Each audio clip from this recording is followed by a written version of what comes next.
welcome to our first episode of All Things Amateur Sports. Real stories, real impact, building better athletes, stronger people, supporting youth, and changing lives. Everybody, let's give my co-host a big ATSN welcome. Welcome to the show, Mark Hodgkinson. Thanks, Adam. Happy to be here. Yes, we always appreciate when you join us. You want to start, Mark, by telling everybody maybe where you were on the weekend and something that's been on the top of your mind here? Yeah, sure. It was a great weekend for me. My grandson Harvey was in what they call the ICBA. I think that's Intercounty Baseball Association, and he's fortunate enough. He plays for Coach Fiveranti in Waterloo. I believe they're the U11s. He's turning 11 this year, so I think that makes him a U11. And yeah, so this was for all the marbles inside of their own league. The league's made up of legitimate AAA teams and then what they call Tier 2 teams, which can decide whether they want to qualify, I think, for either AAA or AA. Don't hold me to that. I believe that's the background. Anyway, we have two wonderful baseball teams in this league. One being the Guelph Royals, a legitimate AAA team, and the other is Kitchener, the Kitchener Panthers, I believe, and also a tremendous AAA baseball team. So, like when I say, sorry, I'm trying to figure out my screen here. That's okay. When I say tremendous, I mean like both these teams are in the top 5 in Ontario. Anyway, Harvey's team fight, claw, pitch, timely hitting, do some stealing, couple of really good calls by the coach, Coach Ez, that resulted in that I saw 4 or 5 impactful runs over the course of the weekend. And by gosh, if they didn't beat Kitchener Saturday and then Guelph Saturday and then came back and played Guelph in the finals, lost 6-4 in the finals to Guelph. So Guelph goes on and wins the tournament. But here's this kind of like this little engine, this little, what's that saying? The little engine that can't, or little engine that can? Little engine that could. The little engine that could. They made it as far as they possibly could. They made a tremendous showing of themselves. Our very star athletes, star baseball players showed up, competitive guys. And then, guys like my grandson, they were like the backfill. They got things done when they needed to get them done, just like they did the weekend before, earning a right to their All-Ontario finals. So great. Congratulations. Way to go, Harvey. Way to go, all you guys. But, it occurred to me that on Saturday, Coach Coach Pranger from the Guelph Royals, and I don't know the coach or coaching staff names of the Kitchener teams. Both of those clubs, led by their coaches, lost with dignity. They showed respect to the team that won. There was no throwing bats. There was no cursing, swearing. Tip of the hat. I don't know. I wasn't at the Guelph game, so I don't know. But I might even have seen a smile or two from the coaches of the Kitchener team to kind of go, hey, you guys did okay today. So, sometimes that's lost in sport. Sometimes that's lost in sport. And so I'm tipping my hat to Pranger and his 5 or 6 coaches, and the other guy and his 3 or 4 coaches. Good for you guys. Thank you. Class acts all the way through. And to Pranger, especially on Sunday, I wasn't there, but I'm told went out of his way to say hello to my grandson Harvey. Congratulations. Good job. That's sportsmanship. Yeah, Keep it up. That is the best story we could have started with, Mark. That is unreal. Keep it up. coming from a place where I just spent my first year in a long time really coaching youth sports here, um, there was a lot of let's just say not that story involved in our season. Right. So it's very refreshing to hear stories like that, especially when we're talking about the young kids. I think if we expect our athletes of the age of 15, 16, 17, 18-year olds to be behaving like that, it needs to be a foundation of the system that they learn going through it, right? I agree. So, Yeah, no, I agree. I think if you know my story, which most people don't, and maybe over time they will, but I never really coached my own children. Um, I just didn't. It wasn't a conscious decision not to. I seemed to be off coaching, for the most part, men. Sometimes I was coaching some junior or, for a handful of, 8 or 10 seasons of hockey and baseball combined, I was probably involved in the minor sports. So I'm not really a guy that knows minor sports from the inside the coaching, and maybe that's sometimes why I'm a little bit more. Maybe I don't have enough experience to really comment on what it is to be a coach at minor hockey. I just happen to think that most of the years that I was there, I think for the most part we generally got along in different ways than maybe what I'm seeing now as a grandparent or a fan or an onlooker of minor sports. no, absolutely. Now, Mark, it kind of sounds like something about minor sports bugs you. What that is, I can't quite pull that out of this conversation because we haven't got that far, but it really does sound like Well, there's something on your mind here that you want to get off your chest. well, Adam, you and I are getting to know each other, so I'll say beforehand, my comments do not represent ATSN, and I don't mean to say that I kind of in a tongue in cheek way.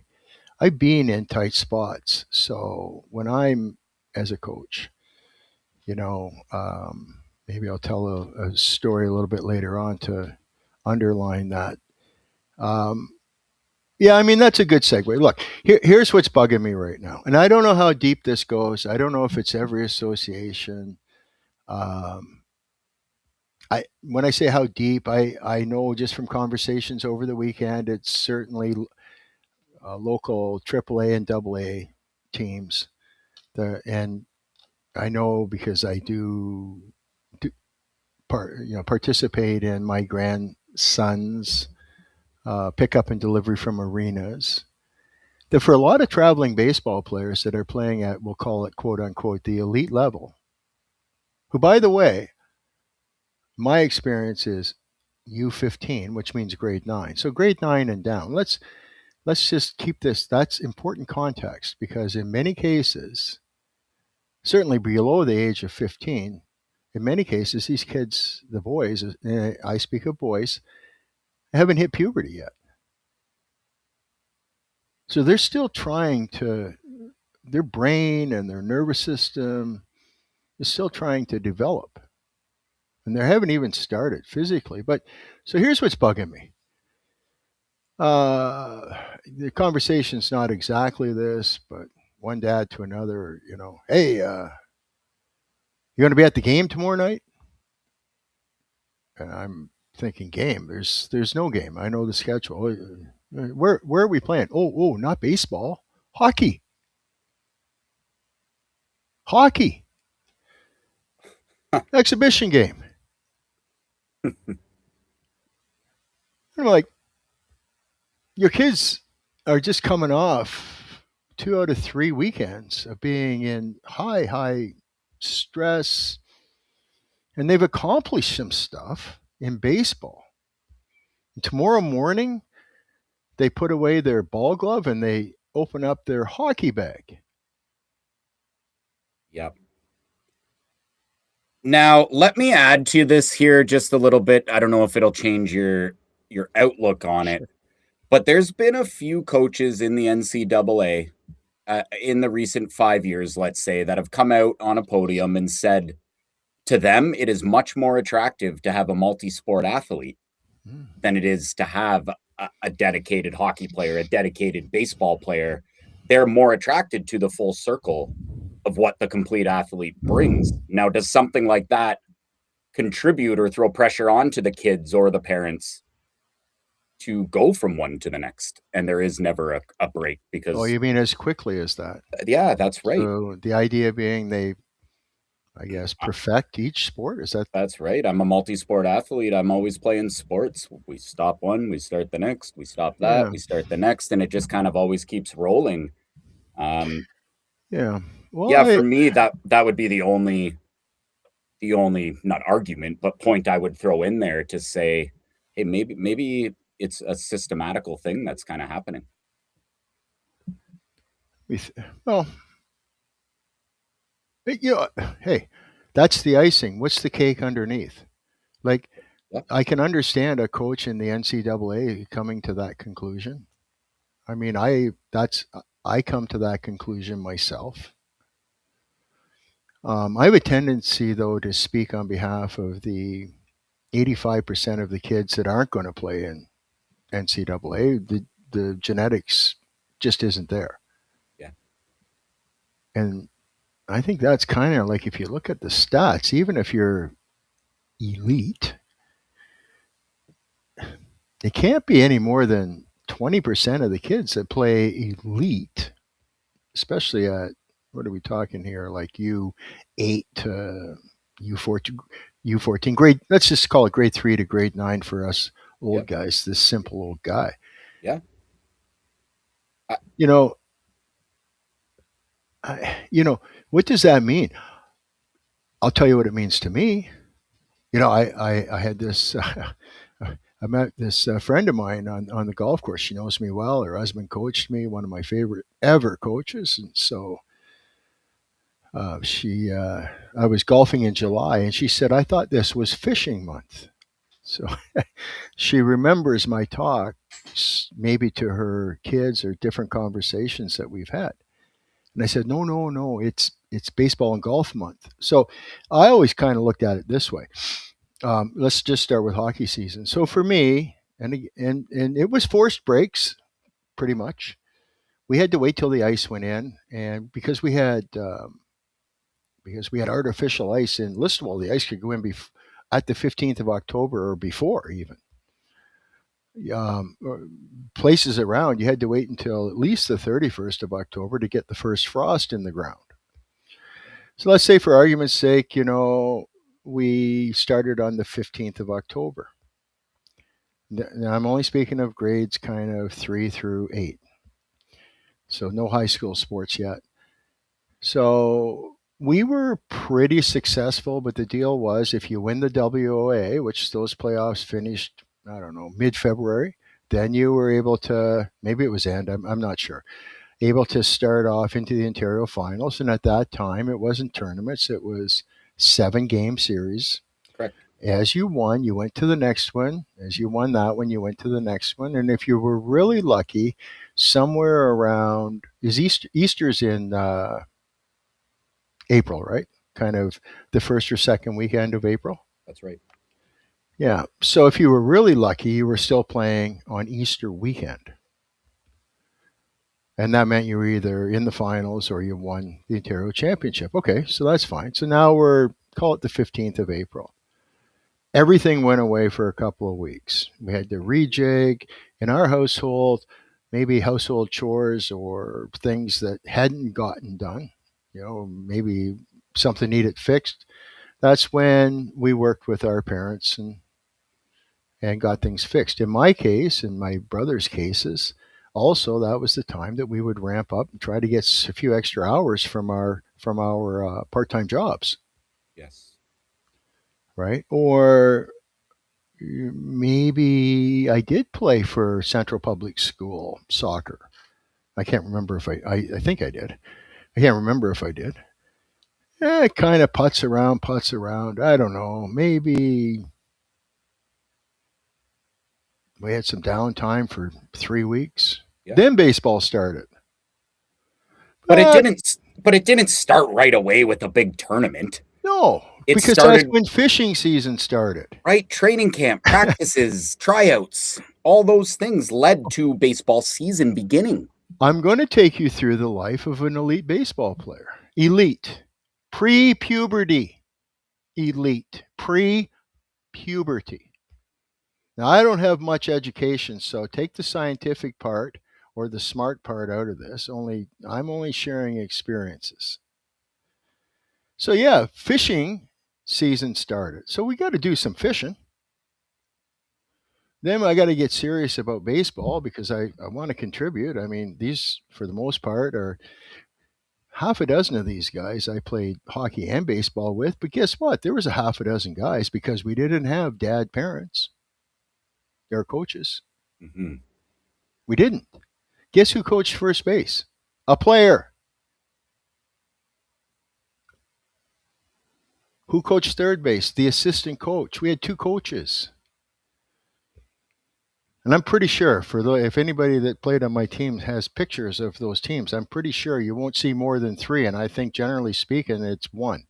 So our head coach, Gordy Heimers, who taught me a lot about life and, you know, a lot about baseball, but probably more about life.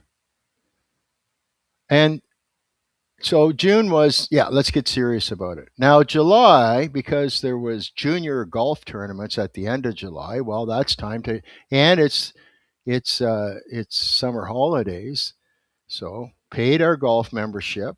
My brothers and I would carry my little brother's golf clubs.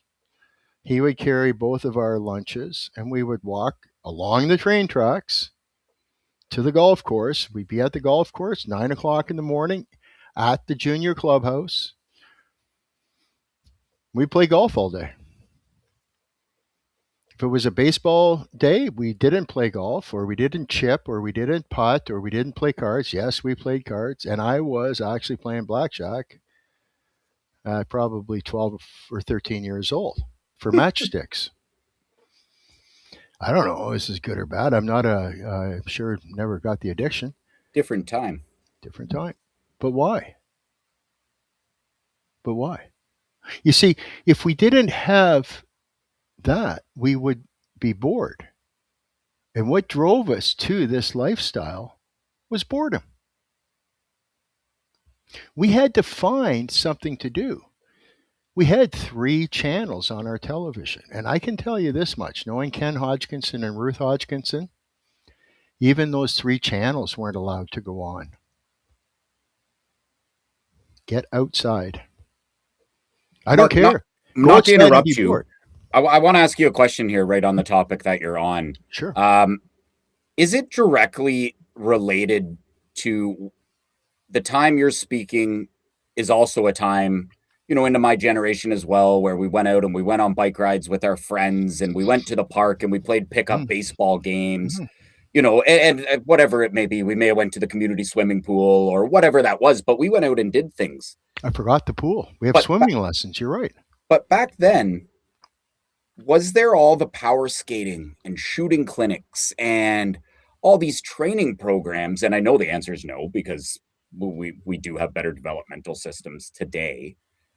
But are those programs today corresponding directly with, the kids aren't out doing what we were doing? They're not doing that. Yes, they have more amenities, more TV channels, all Yeah. of those things. Yeah. But I really think there's a great comparison point there. Yeah. The kids have more power skating programs. So the overlap now from hockey to baseball isn't let's go ride bikes with our friends. It's Yep. let's take a 2-week block of power skating. Yep. Yeah, I don't know how that fits in and ties into the whole picture in the big circle here, but I do definitely think it's at least a topic and a point to look at in the conversation. I agree. I haven't really thought of it from that angle. I guess I have, but not, in 360 degrees. And, you're asking a question and almost around a circle. So let's break this down. Let's go back. Let's So for everybody here. just so everybody knows, there's 20 years plus a few, about 25 years almost between the two of us. Yes. So it's up. This was probably carried on, I would say, yeah, up to about your age. My kids that are now having kids, they're all out. My kids are kind of range in age from late 30s into kind of mid 40s. Um, yeah, they lived your lifestyle. Kind of like 9 o'clock in the morning, and you know, where are you going? Well, they were going to go to the pool, but it was just assumed they were probably going to do something other than the pool. Go to the pool, do something else, maybe ride a bike. Yeah. Okay, well, come And on home at lunch. I'll come home from the office, and there'll be sandwiches for you, or they leave after supper, and it was just widely and generally known that you come home when the street lights are on. that's right. Um, to say that the difference I think in my era, 25 years before, is I really don't think there was, at least in small rural towns, I don't think that there was the extra discretionary dollar laying around to join all of these year-round um, clinics. Yep. Where and then they start it, and hey, listen, I'm all for a clinic, a camp. I'm all for a place to go other than your minor sports. And in fact, I'm all. This is another thing that bugs me. You hire a minor hockey coach to focus on developing the player, the person. You don't hire a minor hockey coach to develop their edge work. You go to a minor hockey practice now, I watch 45 minutes of wonderful circles. And I love, or 3-on-3 down low at about a quarter of the speed of a game.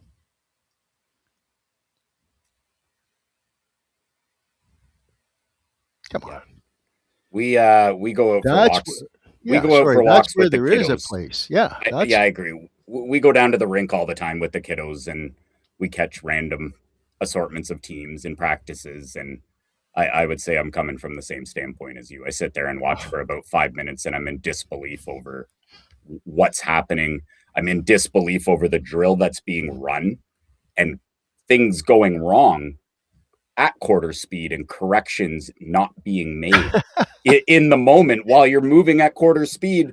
Whereas I would have thought that was the whole purpose of slowing down the damn game in the first place. It's an interesting thing.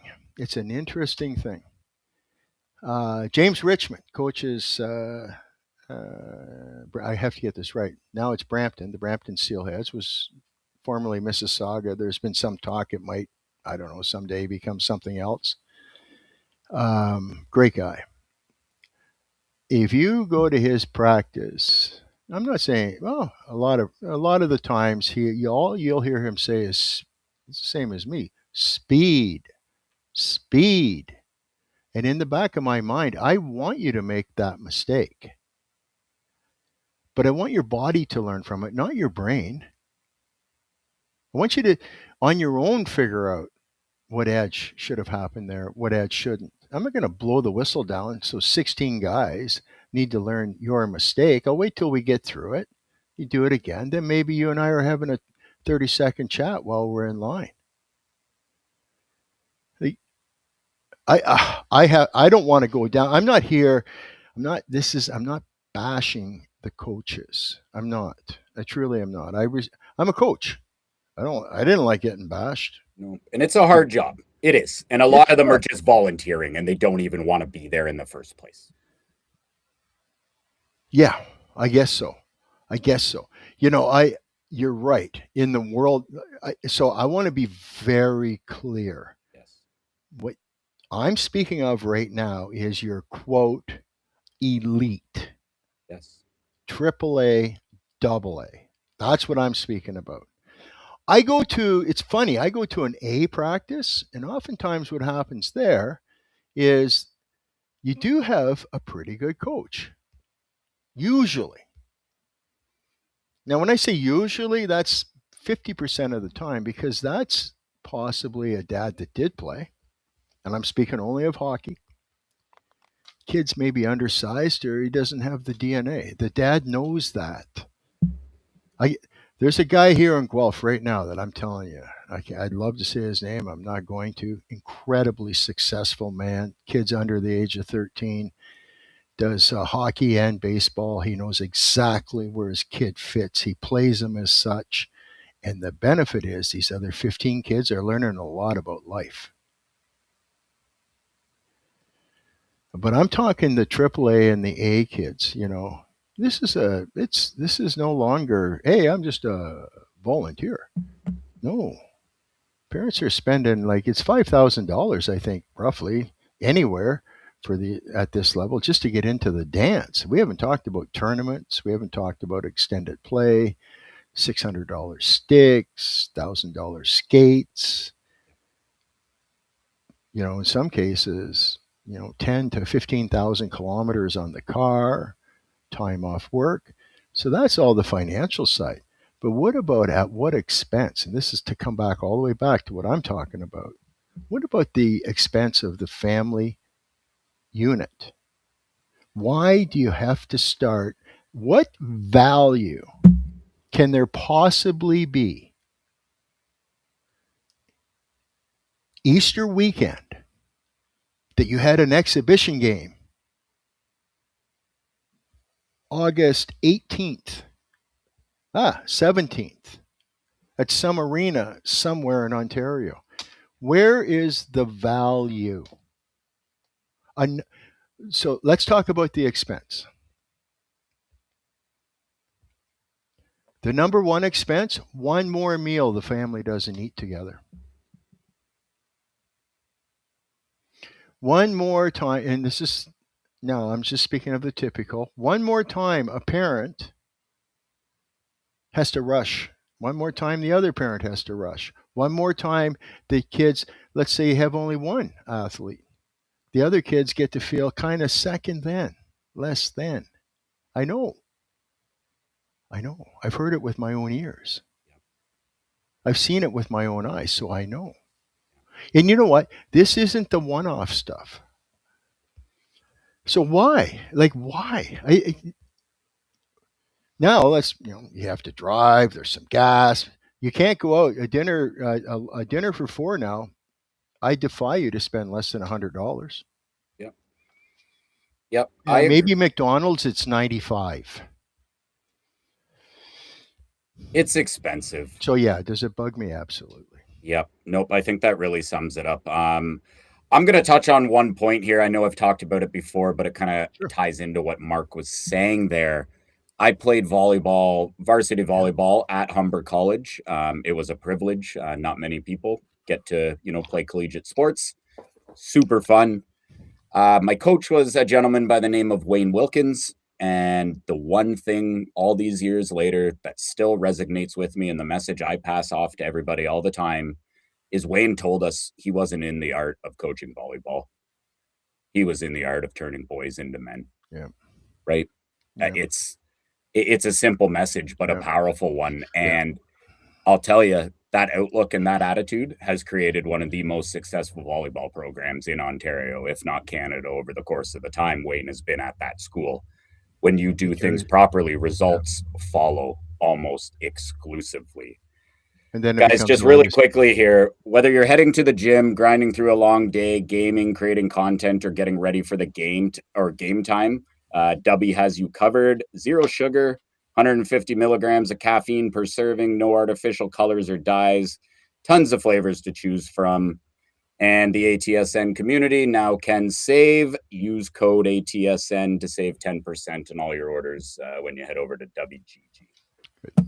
Hey, Adam, just while you did that, I just want to, you know, it's my first time, out. I don't know how live, so I don't really know.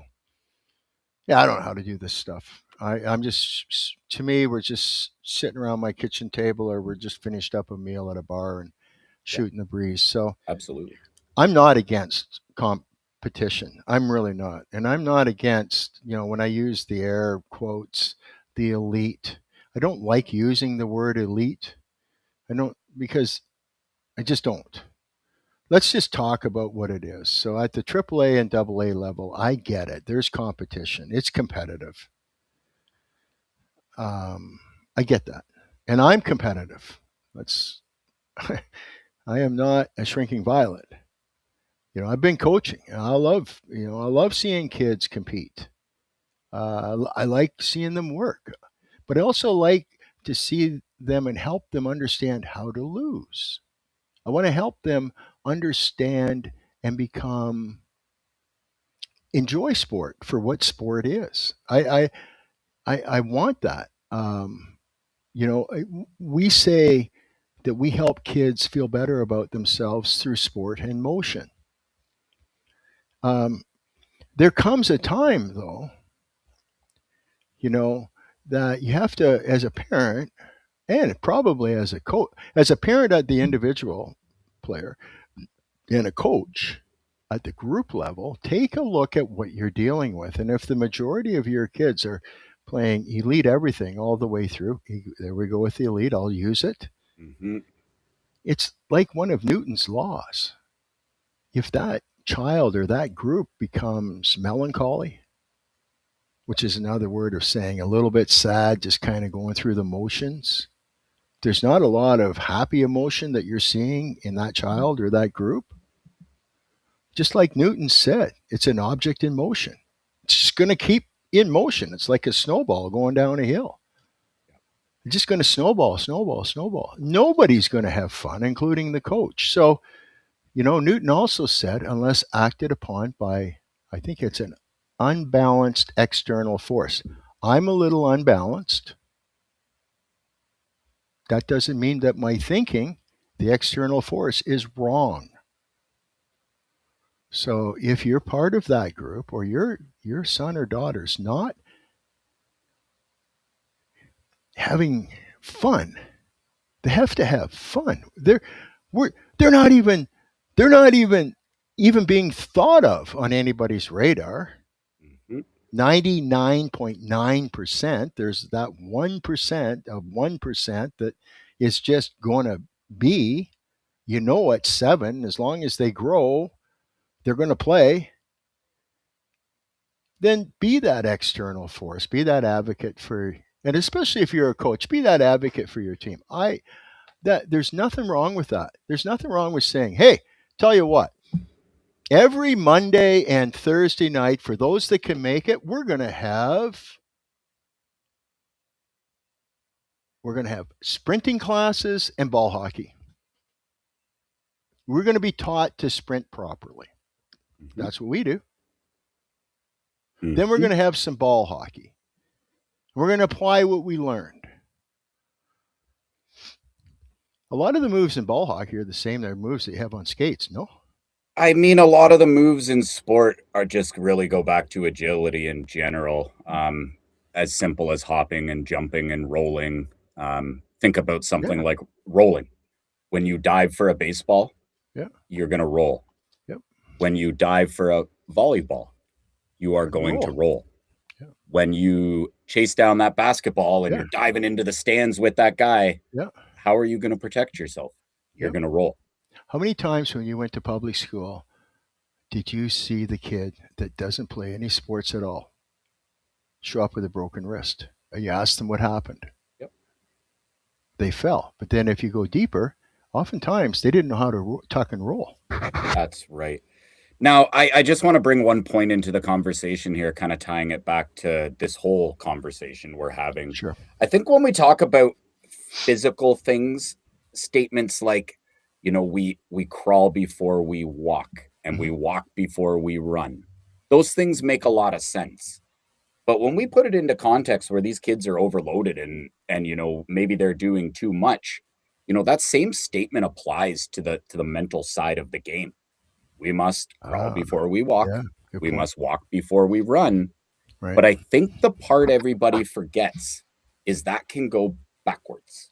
When you get tired of running, you must walk. When you are now tired of walking, you must go back to crawling. Yeah. And then eventually you will break out of that cycle and go the other way again. Yeah. But that works physically and mentally. And when we push our kids through these tough situations and don't give them the time on their own to come to their conclusions, we're breaking the natural cycle of how something works. and we wonder why we're not getting results. That's a good metaphor. Really. Um, you know what? Very simply, that's my position. You just did in 30 seconds what I've tried to do in about a half an hour. For most kids, there should be a break between major events. I agree. The school system doesn't have them doing high pressure exams every week. No, no, they don't. And we've talked about this, Mark. Parents work 60 hours a week, 40 hours a week. But have you ever sat down and calculated the hours your kid goes to school, goes to practice, goes to sport, does homework? Forget about playing with their friends. Take all that out of the equation. I'm telling you, you're between 60 and 70 hours pretty darn quickly. You're awful close. If you just do the basic stuff through a hockey season. Yep. Let's use my grandsons as an example. Sorry, Nikki, I'm kind of hanging Steve and Nick out here a little bit, and I just kind of am.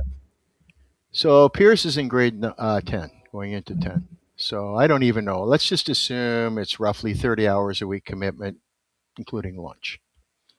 So I'm told that it continues to be the same, that to succeed, somewhere along the line, you're looking at 10 hours a week of homework. Mm-hmm. Maybe Pierce doesn't do 10. I don't know. But if he doesn't do 10 hours a week of homework, then he is spending time worrying about the homework he didn't do. So school's going to take up 40 hours. Yes. That doesn't count the 15, 20-minute bus ride there, 15, 20-minute bus ride home. That's right.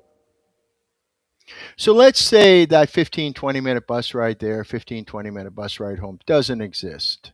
So let's just say between homework of 5 hours a week and travel time of 5 hours a week, that school commitment is now 40. In his case,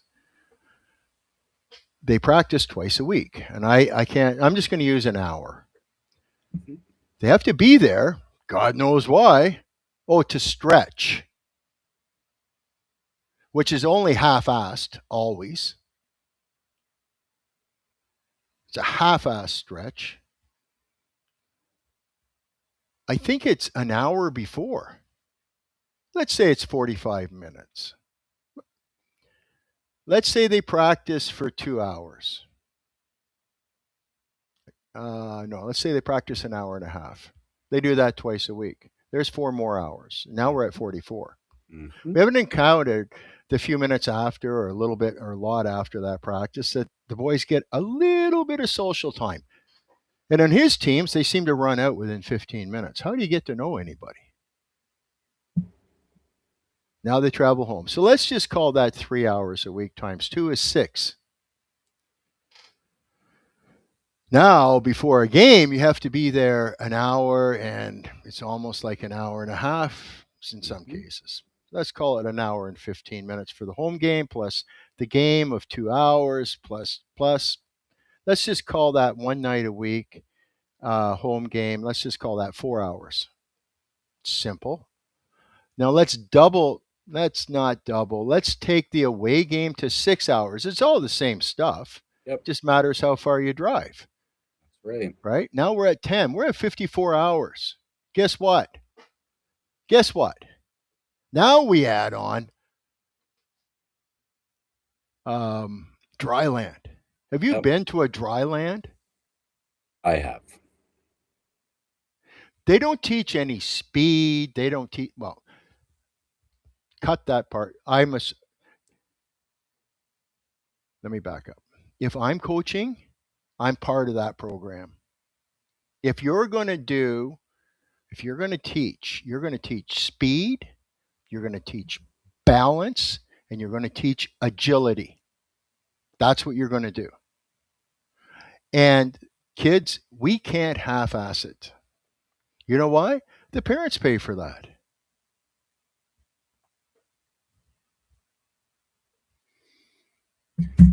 Now we're at 2 hours. Now we're at 56 hours. Plus travel time, we're at 58. And we've got 5 tournaments a year. and we've got Mhm. this other stuff. These kids, call it 60 hours a week. When are they learning to talk to somebody other than a hockey player? I got a Oh, question. sorry. When are they Now that learning to now be I'm on it, when are they they don't learning to even be get a a kid? chance to talk to the hockey player Yeah. because they're busy. Fuck. Yep. There you said it. I do say it. What's wrong with being bored? Nothing. You know, every time I was bored, that's when I went and found something fun to do. For yourself. That's right. But You that's a did skill something set. for yourself. And you know, for anybody listening, that's a skill set that's translatable to sports. Mm-hmm. Yep. The act of discipline to go out to the backyard and put a piece of fiberglass down and practice on your, back fence taking slap shots, wrist shots, snap shots. Throw a baseball off your roof. That's the art of discipline. Go into the backyard, start throwing with your left hand That's right. or your right hand if you're left handed. It's discipline. Now we can get into a huge conversation of why that is and what that is, but that's not the purpose of the show. Purpose of the Yeah. show is to bring to the forefront You may issues in amateur you sports. may never have me back on. So, Mark, let's kind of tie this circle, back to a full circle here, so we don't have so Sure. many jagged edges Yeah, sticking 'cause we got a out. few. Did kids always play sports year round? Wasn't that always the case? Yeah. Okay, so what's changed then?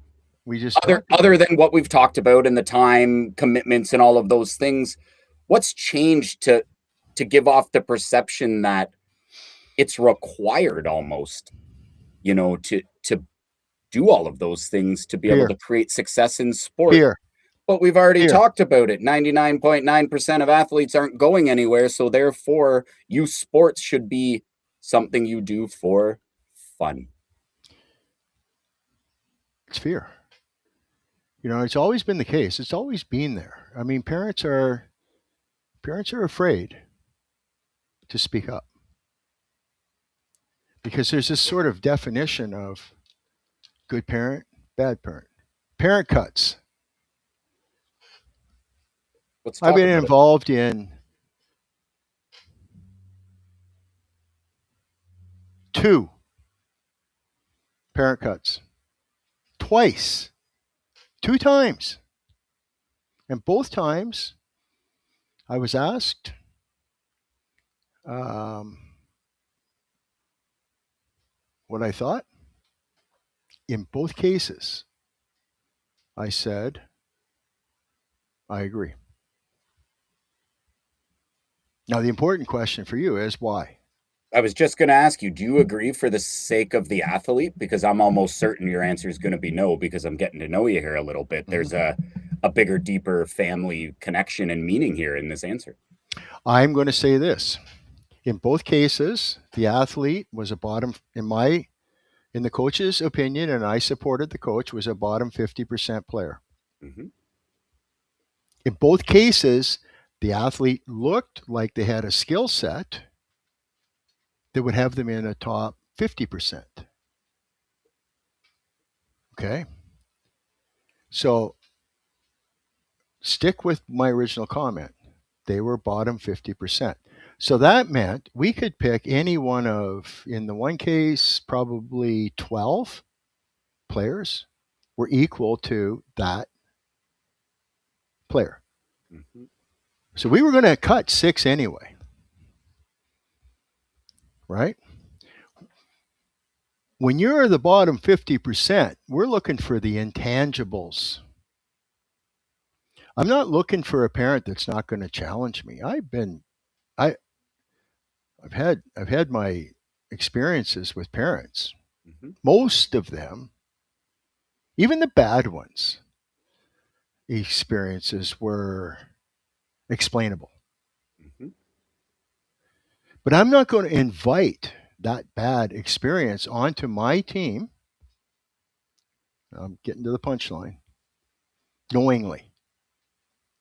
So, in other words, if I've got a good kid, right, a good player, and a parent that might poison my well, versus a good kid, a good player, and a parent that isn't going to poison my well. I'm going to keep the player. And again, this is only 2 times. I'm going to keep that player. And now, why? Because sometimes it has to happen where one player's feelings are hurt for the sake of the 15 others. That's no different, Mark, than what we talked about earlier, where we're not blowing a whistle to stop a practice to, do something for 14 kids when really we can do it with one kid after That's practice. right. That's That's right. right. Now, everything we've just talked about, I want to get into the nitty gritty of it here for a little Sure. minute. Who, now, I'm not saying someone has to be for blame. That's not what I'm saying. Good. But who who are we holding accountable for this quote unquote problem we're talking about? Are we holding the parents accountable? Are we holding the athletes accountable? Are we holding the coaches accountable? Are we holding the organizations? And by organizations, I mean the OMHA, the GTHL, the OASA, whatever sport we're talking about. Where does accountability lie for essentially? I mean, we've just laid it out for everybody. There's a little bit of a mess going on here in youth sports, and somebody has to be accountable. Or is it just natural evolution of the way the process went?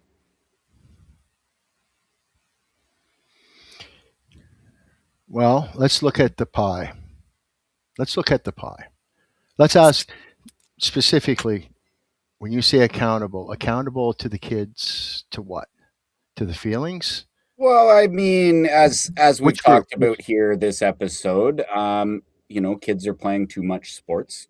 The sports are maybe they're not playing too much sports, but the time is starting to Time roll over commitment. into the Yeah. next time. The commitments, we're getting tired kids maybe sooner than we wouldn't have seen tired kids.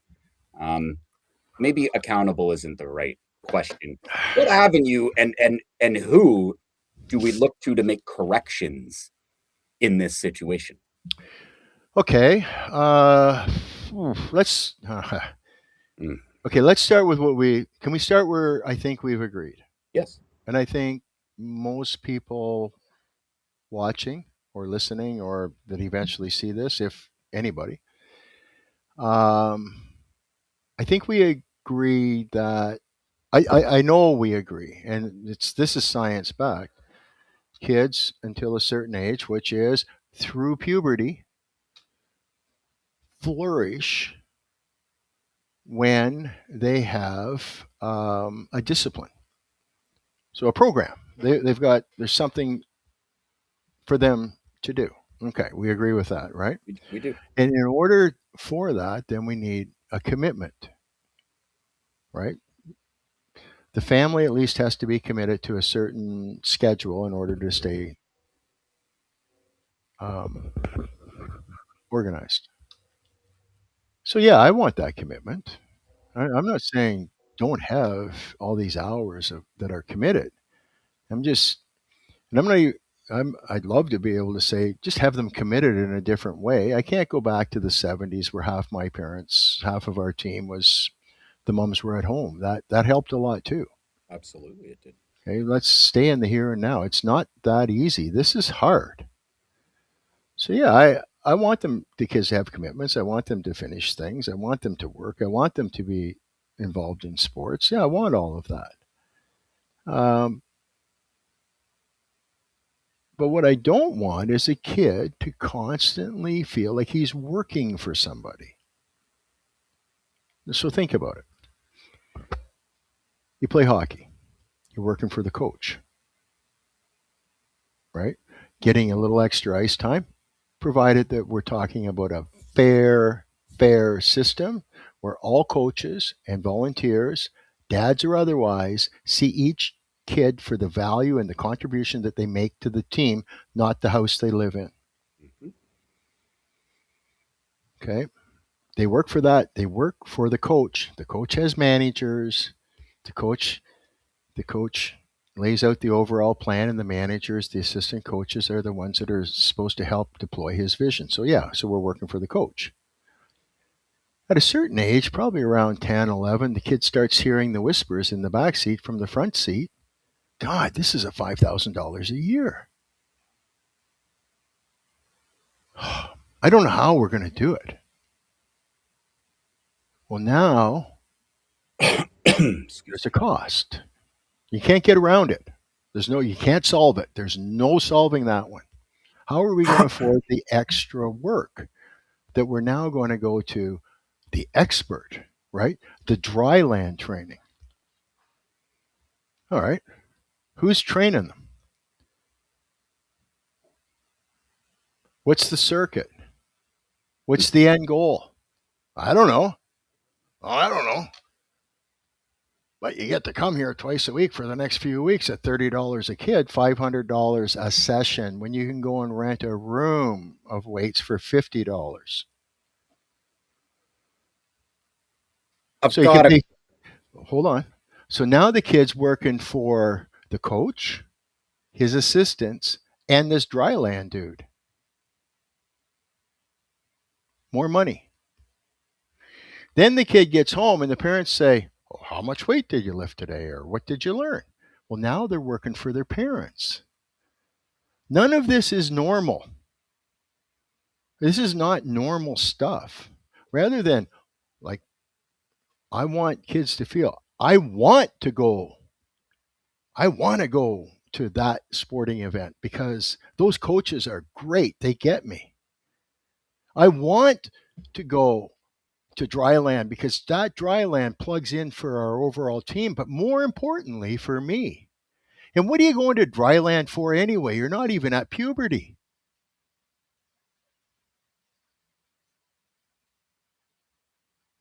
I want to come home to parents that are proud of me because we have a schedule. I was disciplined. I lived up to what I said I would do. And I had fun and they smile because they see me growing as a person. There's your dichotomy. You So can, the pressure is coming from the parents. I don't know. It's the pressure. I don't know. Like, I feel so bad for parents, like they I go do through too. all these years. And I feel bad for the coaches and I feel bad for the kids. I feel bad for the associations.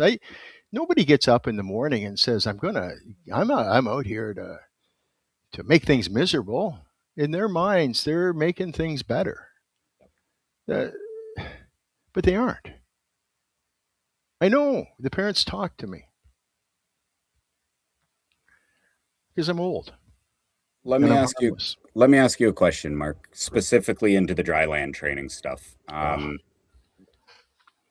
We've got all these industry professionals. They go to school, they mm, get 4-year degrees, masters, whatever yeah, on top of that, and they become specialists in that area, let's call yeah, it, of the dry land training. sure. What I see lately, and by no means am I trying to drag anybody through the mud in saying this, because we have people inside our ATSN circle that actually operate programs like this. Mm-hmm. But why are parents gravitating to the ex pro hockey player or the ex MLB player that are charging exorbitant amounts of money to run these programs Yeah, when in actuality, they are not the experts in that program? And yeah, I think that contributes to the problem. You know what the NHL player is an expert in? In playing hockey. That's the expertise. He's very, very good and may have been very disciplined across his career in stretching and eating, nutrition, physiotherapy, and all those things. But at the end of the day, he's a hockey player. This guy is a chiropractor. This guy is a physiotherapist. We should yeah, seek out the avenues of the people that are actually providing us with better information. And like I said, I'm not trying to put shame on any of those yeah, guys. I commend them for finding another avenue after hockey to successfully stay in the game and continue giving back. yeah. Or at least include them. That's right. You know, I don't know if I can point out a specific. I don't know if I really want to. At first, I don't want to get sued. I don't want to be pointing out a specific program. No, we don't need to. But here's what I'd like every parent to ask before they put up their commitment. Okay? Do I trust this person because of the results? Or do I trust this person or this organization because of who they are? Gary Roberts is the best example of a layman, and I have full respect for Gary, that was onto something early in his career. That's a guy that retired and had neck problems, and I don't know the whole story, but I figure that he somehow learned a lot about the anatomy and how to make the anatomy, or at least his, work better. He learned about diet, Mm-hmm. and for good reason. He's got everybody from, now again, I don't know this to be true, but he's got the elite athletes, Mm-hmm. NHL players. I think I heard, no, let's just stick with NHL. Forget what I heard. I think he also, and I know he's also got some fairly high prospects that are coming out. I think, though, that he does have a bit of a parameter to say that you either have to be going through all the way kind of through puberty before you join some of his camps. And remember, that's the kind of, I'm not talking like, that's a whole other world that I'm not that well versed in. I get what you're saying. I do. Um, I'm more interested in those that haven't hit puberty yet. The pressure that we're putting on the quote unquote elite player, the way that we're setting up, especially, you know, I mean, parents, you got to know if the DNA says you're not going to be 6'5", let's get ready for what might happen. I agree. Let's start preparing for that day. Let's not look away. It doesn't mean don't enjoy it. I agree. I'm going to put a plug in for two groups. One is Sprintian out of Guelph, Tremaine Harris. If you want to learn how to get fast, look him up. He was an Olympian. He's that guy you're talking about. I don't know if it's rare or not, but that's the guy. Certainly rare for my limited exposure, which is really small. Mm-hmm. That's a guy that for was like, he's got great stats. Maybe the fifth fastest man ever in Canada, maybe the seventh, ninth, something. Doesn't matter. Competed at the national level. I think competed possibly as a pro, but definitely ran in one of the Olympics. Injured. Big deal. Means nothing. Man, can that kid, he's no kid, can that man coach? That means something. Well, what means even more, I can't get him to return my call anymore. And there's a reason. And he probably has a good reason not to. So I'm not plugging the guy because I want to see him do well. There's definitely no money. There's no benefit for me to say that other than to say this guy is incredible. Yeah. Right place, doing the right job. That's The right way. fantastic. The right way. That's right. Mark, I want to leave everybody with just a couple points before we wrap everything up here Sure. today. What is one question parents should ask? Whether that's to the kid, to the coach, to the Oh, organization. What would that? What's the ultimate question? to the organization and the association. What parameters are you going to put in place in the future to protect my child and my wallet book from frivolous expenses? Phenomenal. That's a phenomenal answer. To the And coach. Oh, sorry. go ahead. And I was going to say, if you had one message to give to all the coaches, what would it be?